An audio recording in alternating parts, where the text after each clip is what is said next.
Hello everyone, I'm Morgan, and today I wanted to talk to you about 5 books I've read recently. I know I haven't made a video in a few weeks, but I felt kind of overwhelmed with the reading rush that I did, so vlogging every day, and also like we just got out of a heat wave, which was so hard that even breathing was hard sometimes, and I don't have air conditioning, so just it was a huge thing. And so it's been nice not to film for a few weeks, and I still have been reading those. I have quite a few reviews coming your way and other videos, so that's cool. You have that to look forward to if you want. So yeah, I'm just going to go through the books I want to talk about today in the order that I like them, so from the one I like the least to the one I like the most, as usual. So the first one I have to talk about is one I read in the end of June actually, so it's been some time, but it is Stardust by Neil Gaiman. I read this one because it was the book club book for the Book Thief book club, which is run by Lauren at She's Such a Lauren, who I adore, and Catherine at Catherine Reed. She has an Instagram account, so I will link to it if you want. I also really like her, and unfortunately I didn't really like this book. Like it's fine, but it's nothing great. Like, Neil Gaiman, I don't think is the author for me, but though I'm still looking forward to read more books by him before I really decide if I like his books or not, because so far I've only read Coraline and this one, so Stardust.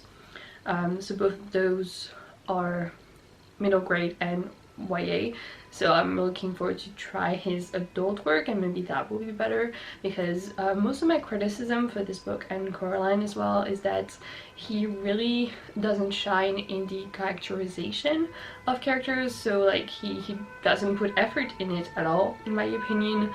It's not his thing. Like, they're completely plot driven, and I don't mind plot driven books, but I need the characters to be fleshed out at least a little bit, and that's not the case in these two, in my opinion. And yeah, so to tell you what it is about, so it's about this boy who at the beginning of the book sees a star fall, and he thinks of finding this star and bringing it back to this girl that he is in love with, to gain her love. And so he goes in search of this star, and it's about him finding it and trying to come back also.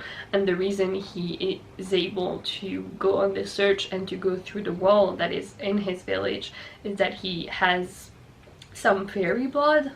It gets revealed at some point to him that he isn't completely human, but I personally could gather that very well from the beginning, because we follow some other characters that have a link to him, so why would we follow these characters if they hadn't a link, whatever. So it's not really a clever book, you know, and like I didn't really care for it. Yeah, it's like, it is whimsical, I guess, but I don't care about that. It was nothing great for me, though. Like, it's not a bad book in itself. Like, I listened to the audiobook and it wasn't like a really hard read, but once I got to the end I was just like, why did I listen to this? Like, I kept going because I wanted to know if it would get better, but to me it didn't. So hopefully Neil Gaiman's books will improve for me from now on. The next book I want to talk about is The Testaments by Margaret Atwood. I finally read this book. I've had it on my shelf since it came out last September, and I actually ended up listening to this one audiobook, and I would recommend it. It's a really great audiobook, and that's what I heard. So, and I totally concur. I don't think I would have finished this book if it wasn't for the audiobook, actually, because I wasn't into it very much. I mean, Margaret Atwood writes pretty well, I would say. Like, she knows how to make characters in the story, but ultimately, like, I didn't care about this book. Like, it didn't go in a place that I found surprising or anything like that. Like, I don't really understand why she needed to make a continuation to The Handmaid's Tale, except for money, which is still fair. Like, I know authors need money, but besides that, like, I don't really know why you would read this. It doesn't really add that much to the story in itself, like some little bits about the world, but not a lot. Like, I like the characters, don't get me wrong, but why? Why make this? I don't understand. And yeah, so I felt kind of underwhelmed. Basically, so this book so is the continuation of The Handmaid's Tale. So it's kind of a sequel, but it happens like about 10 years after the end of The Handmaid's Tale, and we follow some characters who do end up having a link to the ones in the first book, though it isn't initially apparent from the beginning. But honestly, I pretty much understood it from the beginning, so it just, you know, these books that put like some such of revelations to you, like it's so surprising, but really like it's apparent from the beginning and you're like, why is this so surprising? Like, couldn't you tell? And so I was just kind of annoyed by that, but I liked most of the perspectives. Like, yeah, it's not a bad book to go through. The audiobook is really well done because it is a full cast, but I don't really see the point of this book. Next I have Annihilation, which is by VanderMeer, and I read this as a buddy read with Lauren. She's social one that I just mentioned. We both quite like this book. I mean, I did like it a little bit more than her, I think, and we didn't have a lot to talk about because this book is really short. But basically this book is about a woman who goes to Area X because her husband has actually gone there before her.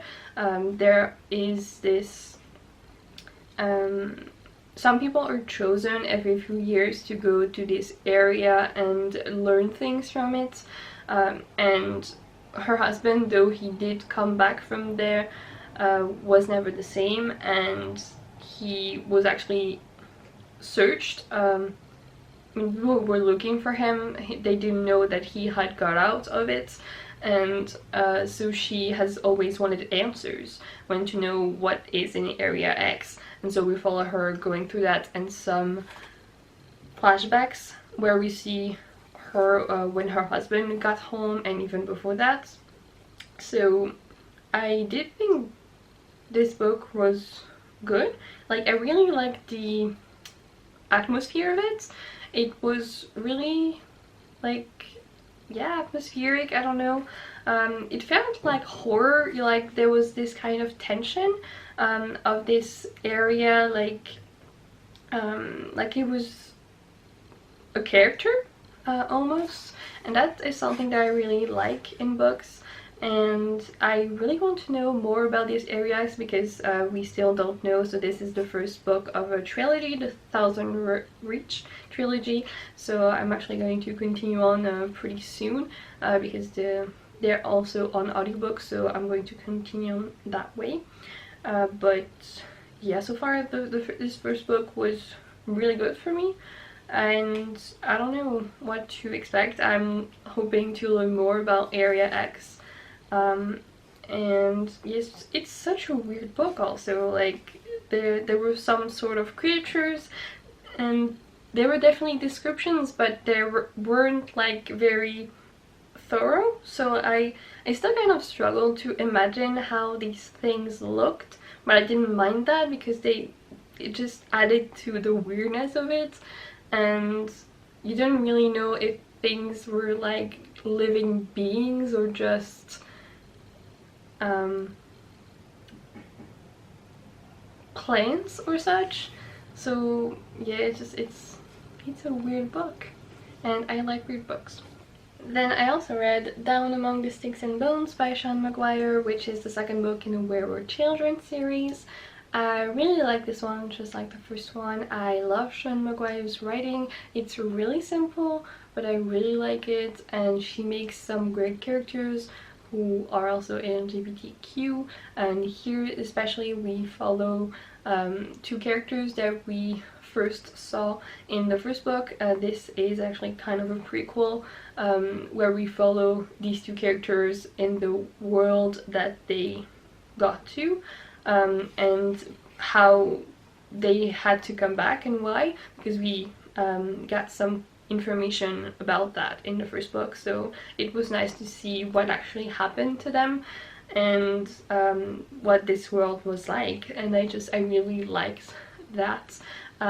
Just really in awe of the imagination that Sean McGuire has of these different worlds. So the first book really got me into, I don't know, this world, and how these worlds are different, and this one dives more into a specific world, obviously. And I'm really looking forward to read the next book in this series. I already have it and I'm going to read it pretty soon, actually. So yeah, just really good. And the last book I have to talk about is The Raven Boys by Maggie Stiefvater. I did talk about this book a little bit in my reading rush vlogs because I had been reading it before and I continued it a little bit. So I reread this book. I read it first in 2017 and really liked it, but I never continued on with the series, and now I had to reread because I didn't remember it enough to continue. And it's still just as good as I remembered. I really like the characters and the story. So we follow Blue, who has been told from the beginning of her life that she will kill her first love if she kisses him. So the love of her life, not the first person she kisses. And so it's hard for her, obviously. She is always really cautious not to get close to people, to boys especially, and she meets these 4 Aglinby boys, so who are in this private school that is kind of famous in their area, and all she knows about this school is that rich people go there, basically, and that's not a good idea, kind of, because it's always said like that her family is pretty poor or close to it, whereas all these boys have a lot of money, but that's not actually true. And so she meets actually 4 of these boys, and especially Adam, she really likes, and he is in this school because he has a scholarship, so he isn't like a rich kid or anything, and she is starting to fall for him, but she knows that she is linked to this other guy, Gamsey, and at the beginning that she pretty much hates him. So it's the first kind of hate to love that I kind of enjoy. Like by the end she still isn't in love with him, actually.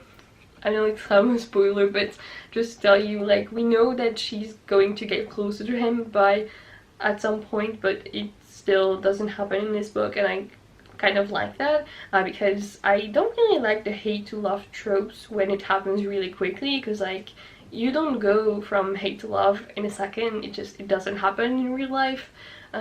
So I'm really annoyed by that in some books, but that really doesn't happen in here. Which is nice. And just overall I really like that this is magical realism, so to be in a normal setting but with a bit of magic, because so the whole point of this book is to find this this place where a king is said to have been put into the ground, and it is said that if you revive him he will give you a wish. I guess I don't need to say that much about this book because this series is highly talked about. I've been hearing about it since I started watching BookTube years ago, and it still is talked about to this day, though not as much, I would say.